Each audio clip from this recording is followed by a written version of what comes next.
Now the topic is what will happen to the price and quantity when there is change in both demand and supply.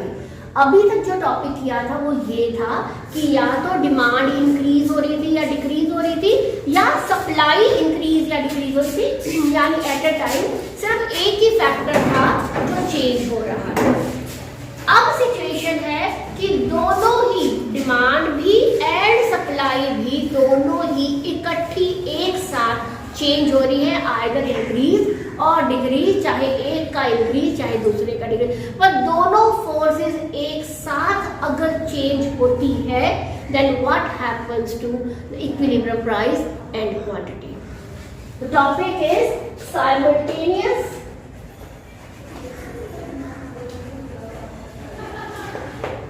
change in demand and supply। And है और नहीं है, O R नहीं है, and है। अब question में तीन सिचुएशन आ सकती है। हो सकता है डिमांड एंड सप्लाई दोनों ही सेम अमाउंट से चेंज हो जाए। Suppose there is 10% increase in demand, तो प्रोड्यूसर ने भी क्या किया, 10% इंक्रीज ही सप्लाई में कर दिया, सेम चेंज। हो सकता है डिमांड में ज्यादा चेंज हो, सप्लाई में कम हो। 10% इंक्रीज था डिमांड में, प्रोड्यूसर के पास रिसोर्सेज कम थे, उन्होंने सप्लाई को सिर्फ 6% से इंक्रीज किया जरूर, लेकिन उतने सेम अमाउंट से ना किया। और हो सकता है सप्लाई में इंक्रीज ज्यादा हो जाए as compare to increase in demand. So अब हम लोग इन तीन सिचुएशन में कि या तो डिमांड में चेंज और सप्लाई में चेंज बराबर हो, या डिमांड में ज्यादा चेंज हो, या थर्ड सिचुएशन सप्लाई में ज्यादा चेंज हो, इन तीन सिचुएशन में सब इक्विलिब्रियम प्राइस पर और क्वांटिटी पर क्या इफेक्ट पड़ता है। तो first situation is when change in demand is equal to change in supply, either increase or decrease, दोनों में सेम अमाउंट में चेंज आया है। सिर्फ डायग्राम बनाएंगे और डायग्राम से आप मुझे आंसर देंगे। सबसे पहले आपकी जो लाइन आंसर में होगी वो वही होगी, equilibrium point is struck at that point where demand is equal to supply.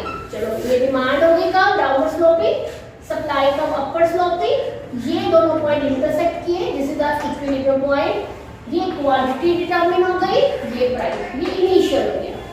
Now demand increases और सप्लाई भी सेम अमाउंट से इंक्रीज हो जाती है। When demand increases the curve will shift to right side. चलो राइट पर shift कर देते हैं, D1, ठीक है। सप्लाई भी इंक्रीज हो रही है सेम अमाउंट से, तो सप्लाई जब इंक्रीज होती है तो कहां जा रही है, राइट पर। सेम अमाउंट लेना है आपने जितना डिमांड में है, S1 is the new supply curve.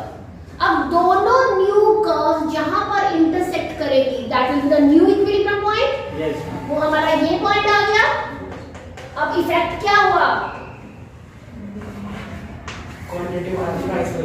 quantity increases from OQ to OQ1 but price remains at the same level, क्योंकि मार्केट में जितनी डिमांड इंक्रीज थी सेलर ने उतनी ही सप्लाई में बढ़ा दी, तो there will be no effect on the price of the commodity. Second case, if change in demand is greater than change in supply, or we can say that जो भी question होगा, if increase in demand is greater than increase in supply, then what happens to price and quantity? Quantity, price, ये लिखना है अपने statement में कि on the y-axis price has been shown और on the x-axis quantity has been written. Now this is the demand curve, downward sloping demand curve, upward sloping supply curve. This is the point where दोनों curve जब मिल रही हैं, equilibrium point. OP determine होगी price, OQ determine होगी quantity. अब demand increase हुई, the curve will shift to the right side. Supply भी बढ़ रही है, वो भी राइट पर जाएगी, लेकिन उसका जो डिफरेंस होगा वो कम है, सप्लाई कम अमाउंट से बढ़ रही है, तो आपका एरिया सेम नहीं होगा, छोटा सा एरिया बना दो, S1, S1। अब नई कर्व्स यहां काट रही है, this is the new equilibrium point. What happens to price and quantity? Price increases, price भी बढ़ गई, क्वांटिटी भी बढ़ गई। क्यों? क्योंकि डिमांड ज्यादा इंक्रीज हुई है as compare to increase in supply. तो जिस फोर्स का प्रेशर ज्यादा होगा उसी का इफेक्ट पड़ेगा। डिमांड ज्यादा हुई है तो प्राइसेस ज्यादा बढ़, मतलब प्राइसेस इंक्रीज हो जाएंगे। Now the third case is if change in demand is less than change in supply और increase in demand is less than increase in supply. आप डिक्रीज का केस भी दिखा सकते हैं, कोई भी दिखा सकते हैं। Quantity, price, P is the demand curve, SS is the supply curve, this is the equilibrium point, quantity and price. Demand increases, the curve is shift to right side. D1 is a new demand curve. Supply भी बढ़ रही है but ज्यादा amount से, तो ये क्या बड़ा कर देंगे S1 हम देख रहे हैं इंक्रीजिंग डिमांड ये रहा, इंक्रीजिंग सप्लाई ज्यादा दिखाया हमने, ठीक है। Now the new equilibrium point stuck at this point E1, what will be the effect on price and quantity increase हो गई है बट प्राइस OP से OP1 पर फॉल कर गई है बिकॉज डिमांड उतनी नहीं बढ़ी जितनी मार्केट में supply. So the question can be in this form that equilibrium price may or may not change due to change in both demand and supply. Comment on the statement. तो आपका answer होगा yes, this is possible कि equilibrium price change हो भी सकती है और नहीं भी हो सकती. That depends upon how much there is a change in demand and how much there is a change in supply. If the change is same, तो price will remain at the same level. अगर demand में ज्यादा increase और decrease में opposite चलेगा, decrease में उल्टा चलेगा. मतलब आपका डायग्राम बताएगा, हर चीज का डायग्राम बनाएंगे, वो हर चीज एक्सप्लेन हो जाएगी उसमें. क्योंकि मैंने पहले ही आपको बोला था सैटरडे को भी कि हम इस चैप्टर में कुछ लर्न नहीं करेंगे. इस चैप्टर में हम ड्रॉ करेंगे और आंसर्स उसके बेसिस पे देंगे. और ये क्वेश्चन किसी भी तरह पूछे, सिर्फ ये नहीं कि सीधा पूछ लिया डिमांड बढ़ गई सप्लाई बढ़ गई. वो हो सकता है आपको ऐसे बोले कि what happens to the price when there is improvement in the technology of production. Supply increase, सिर्फ सप्लाई की बात हुई है. What happens to the price when there is improvement in technology. Price will fall. Improvement हुई है technology में, supply हमारी बढ़ जाएगी, तो सिर्फ और सिर्फ इंक्रीज इन सप्लाई का क्वेश्चन है. डिमांड का will remain same, that will be downward slope. उसका चेन इफेक्ट बताएंगे, वो कंट्रैक्शन एक्सटेंशन वाले पॉइंट से बताएंगे. क्लियर है? Now the last topic is, ये सारी चीजें जो हमने अब तक की हैं, डिमांड में चेंज, सप्लाई में चेंज या दोनों में चेंज, ये सारा कुछ मार्केट था. मार्केट के इफेक्ट से, मार्केट में डिमांड बढ़ गई तो क्या, मार्केट में सप्लाई कम होगी तो क्या, मार्केट में दोनों बढ़ गए या कम हो गए तो क्या. Now what is the role of government, कि वो क्या करती है जब ऐसी सिचुएशन कुछ आती है कि प्राइसेस कभी हाई हो जाए या प्राइसेस कभी फॉल कर जाए, तो what will be the role of the government. क्या गवर्नमेंट को, क्योंकि government runs for the welfare of the country, तो गवर्नमेंट का क्या रोल होता है या कैसे वो इक्विलिब्रियम प्राइस पर इफेक्ट शो करती है. तो गवर्नमेंट जो है, देखो अगर प्राइस बढ़ गई तो कंज्यूमर्स को नुकसान है, अगर प्राइस कम हो जाती है तो प्रोड्यूसर्स को नुकसान है. जैसे मैं एग्जांपल दूं कि किसी भी सीजन बड़ा अच्छा रहता है, क्लाइमेट बहुत अच्छा होता है, सपोज पोटैटोज की प्रोडक्शन बहुत हाई हो जाती है, बहुत ज्यादा. अब पोटैटोज को लोग ये तो नहीं कि सारा खाना ज्यादा शुरू कर देंगे, सप्लाई तो हो गई है because of natural factor, production बहुत ज्यादा हो गई है, लेकिन डिमांड ना होने की वजह से फार्मर्स कितना स्टॉक मेंटेन कर लेंगे. And this is a perishable commodity, vegetables perishable होती है, तो फार्मर को इतना नुकसान हो जाता है कि वो लो रेट पर भी सामान देने को तैयार हो जाते हैं. यानी उन्होंने खर्चा तो बियर किया in order to produce a commodity, but price ज्यादा लुक्रेटिव या वो इतनी ज्यादा मोटिवेशनल नहीं रहती है फार्मर्स के लिए. नाउ गवर्नमेंट इसको कैसे सपोर्ट करती है. गवर्नमेंट फार्मर्स को सपोर्ट करती है थ्रू मिनिमम सपोर्ट प्राइस.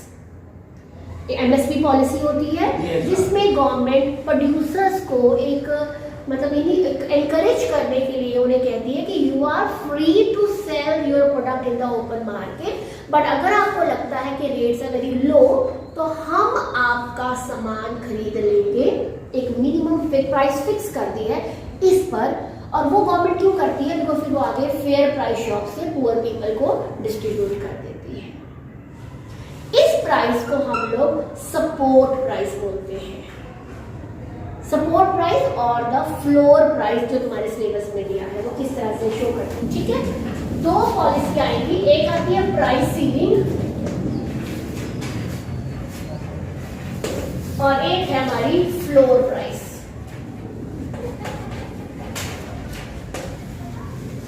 देखिए ये डिमांड कर्व गई, ये सप्लाई कर्व गई, ये इक्विलिब्रियम आ गया, ये प्राइस डिटरमाइन हो जाती है, ठीक है।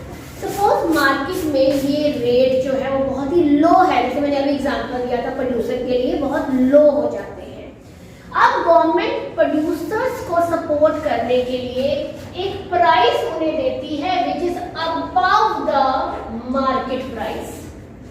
मार्केट में बहुत ही लो रेट चल रहा है, प्रोड्यूसर्स को कोई एनकरेजमेंट नहीं है कि मैं ज़्यादा प्रोड्यूस करूं, तो हमारी इकोनॉमी एक्टिविटी जो है वो रुक जाती है। Now, in order to support the production activities in the market, government offers a price which is above the market rate. Market से ज़्यादा है, इसको हम लोग फ्लोर प्राइस बोलते हैं। होता तो फ्लोर का मतलब फर्श है नीचे, but this price is above the market rate, ठीक है। ये है हमारी गवर्नमेंट का रोल, गवर्नमेंट की price offer to the producers. अब अगर मार्केट में रेट जो है वो बहुत ही ज्यादा है, this is the market rate, तो नुकसान कंज्यूमर को है, तो government fixes the price which is lower than the market, जिसको हम लोग प्राइस सीलिंग बोलते हैं। This is the maximum price which a producer या which a government will charge to the consumer. Maximum बोला, लेकिन ये मार्केट से नीचे है। सीलिंग क्या होती है? छत होती है ना, मेरी मैक्सिमम लिमिट, इससे ऊपर मैं दीवार फाड़ के तो नहीं निकल जाऊंगी, तो ये मेरी मैक्सिमम लिमिट है। तो this is the maximum price which a seller can charge to the buyers and it is below the market rate. होता क्या है, फेयर प्राइस शॉप में गरीब लोग जब जाते हैं कार्ड लेकर, तो खरीदने वाले ज्यादा हो गए, क्योंकि जैसे रेट डाउन होता है लोग लेने वाले ज्यादा हो जाएंगे, देने वाले कम हो जाते हैं। तो हमेशा गवर्नमेंट की पॉलिसीज जो होती तो प्रोटेक्शन की है, बट इसके इफेक्ट्स क्या होता है, कभी ब्लैक मार्केटिंग शुरू हो जाती है। फिल्मों में देखा है काला बाजारी, वो होता क्या है, बेसिकली एक स्टॉक मेंटेन कर लेता प्रोड्यूसर और कहते थे सरकार ने तो दिया नहीं, दिया नहीं, आर्टिफिशियल स्कार्सिटी क्रिएट कर देते हैं कि गवर्नमेंट से आया ही नहीं सामान, हालांकि गवर्नमेंट यहाँ से ले चुकी थी। बट हम ब्लैक मार्केटिंग की बात कर रहे हैं ना, करप्शन की बात कर रहे हैं। तो उन्होंने क्या किया, उन्होंने कहा कि मेरी फिल्मों में मूवी थी काला बाजार टाइप, ऐसी कोई मूवी थी, अनिल कपूर की थी कुछ ऐसी मूवी। उसमें क्या होता है कि बेसिकली गवर्नमेंट के जो सेलर्स बैठे हैं, जो फेयर प्राइस शॉप्स में पुअर पीपल को डिस्ट्रीब्यूट कर रहे होते हैं, कोई भी गरीब सा उसके सामान लेने जाता है तो वो कह रहा था जी सरकार से तो आया ही नहीं सामान आया नहीं। प्रॉब्लम ये नहीं थी सरकार से आया नहीं था, सरकार से सामान आया था, बट उसने स्टॉक मेंटेन कर लिया अंदर, वो मार्केट में नहीं लेके आ रहा। तो वो क्या करेगा, वो फिर सामान को रिटेलर्स को हाई रेट पे बेच के मार्जिन कमाता है। ये ब्लैक मार्केटिंग होती है। तो कभी कभी जो हमारा करप्ट सिस्टम होता है वो भी लोगों तक सामान को पहुंचने नहीं देता, बट गवर्नमेंट का स्टेप यही है कि प्रोटेक्शन अगर प्रोड्यूसर को देनी है तो वो प्राइस फ्लोर को यूज करते हैं, और अगर वो कंज्यूमर को प्रोटेक्ट करना है तो सीलिंग प्राइस को यूज करते हैं। This is all about the price determination under perfect competition.